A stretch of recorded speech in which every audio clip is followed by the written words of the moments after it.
Welcome back to Car Show 1, where legends live on, from classic cruisers to high-powered icons. And today, we're taking a ride back to the late 1980s to revisit a car that blended NASCAR roots with street style, the 1987 Chevrolet Monte Carlo SS.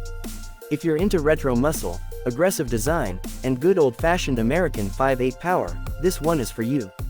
The Monte Carlo SS isn't just another old-school coupe, it was Chevrolet's answer to Ford's dominance on the NASCAR track.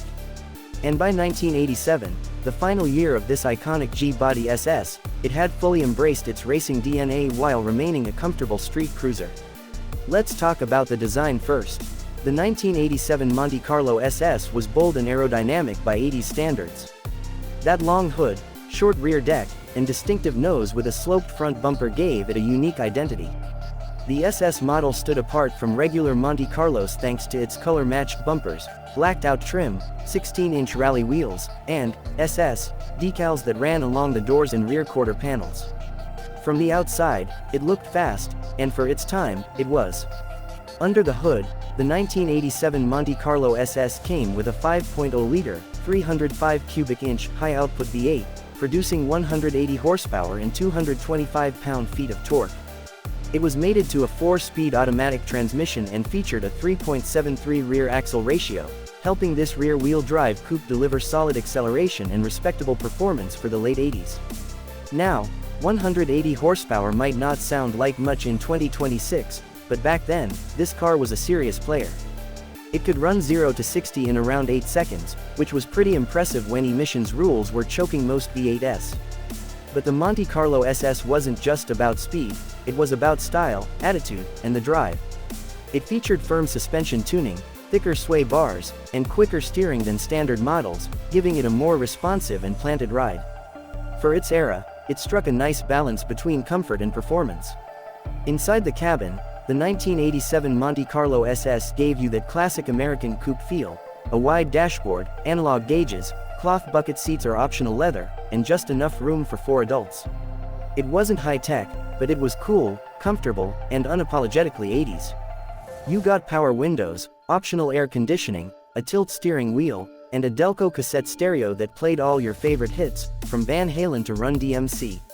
What made the 1987 model especially significant was that it was the last production year of the rear-wheel drive Monte Carlo SS before GM replaced it with front-wheel drive models. That makes this year a collector favorite, the end of an era, the final chapter of a muscle coupe that carried real NASCAR DNA. And in 2026, the Monte Carlo SS has become a sought-after classic, especially in good condition or with original parts. Enthusiasts love it for its simplicity, its style, and the sound of that carbureted small-block V8. Clean examples can now fetch $25,000 to $40,000, depending on mileage and restoration quality. Many owners today keep these cars as weekend cruisers or showpieces. Some go full resto mod, swapping in modern LS engines, coilover suspensions, and digital gauges. Others keep them stock to preserve that original muscle car soul. Either way, the Monte Carlo SS continues to earn respect in the classic car scene. Driving one today gives you a real feel of what American muscle felt like in the 80s, raw, responsive, and full of personality.